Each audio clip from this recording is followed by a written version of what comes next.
मोदी जी आज हमको चार ब्राह्मणों की कहानी सुनाएंगे। कहानी का शीर्षक है बुद्धिमान कौन।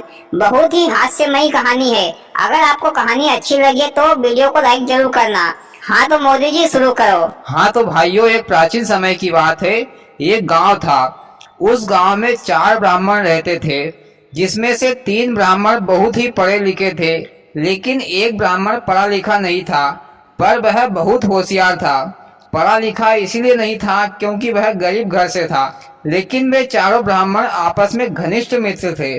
उन चारों में एक बात की हमेशा ही होड़ाहोड़ी होती थी कि उन चारों में से सबसे होशियार कौन है, यानी कि बुद्धिमान कौन है। इस बात की बहस हमेशा होती रहती थी। मोदी जी, अगर आदमी में ज्यादा बुद्धि हो तो क्या लोगों को दिखाना जरूरी है क्या?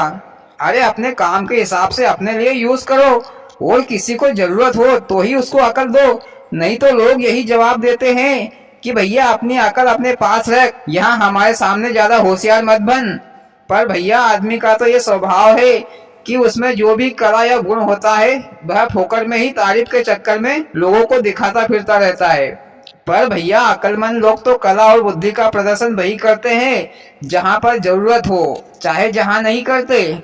ऐसा ही उन तीनों ब्राह्मणों को बुद्धि का घमंड था, पर जो गरीब और अनपढ़ ब्राह्मण था उसको घमंड नहीं था। एक दिन क्या हुआ कि भैया, उन चारों ब्राह्मणों में शर्त लगी कि जो भी हम चारों में से दूसरे गांव के राजा से सबसे अधिक धन लेकर आएगा वही सबसे बुद्धिमान होगा।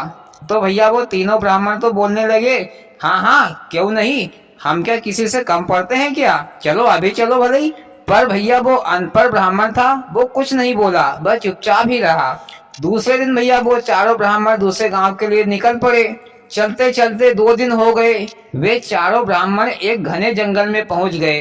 फिर वहां जाकर एक ब्राह्मण ने कहा कि भैया, हम लोग ज्यादा थक गए हैं तो यहीं पर रुककर आराम कर लेते हैं, आराम करने के बाद फिर आगे बढ़ेंगे। तो भैया वो अनपढ़ ब्राह्मण ने कहा कि मित्रों, यहाँ रुकना ठीक नहीं होगा, आगे चलकर कोई गांव आएगा तो वहीं पर रुक जाएंगे। इतने में दूसरे ब्राह्मण ने कहा, अरे हमको तो तेरे को साथ में ही नहीं लाना चाहिए था, जब तेरे में बुद्धि ही नहीं है तो कहाँ से दिखाएगा, और ऊपर से हमको अकल दे रहा है।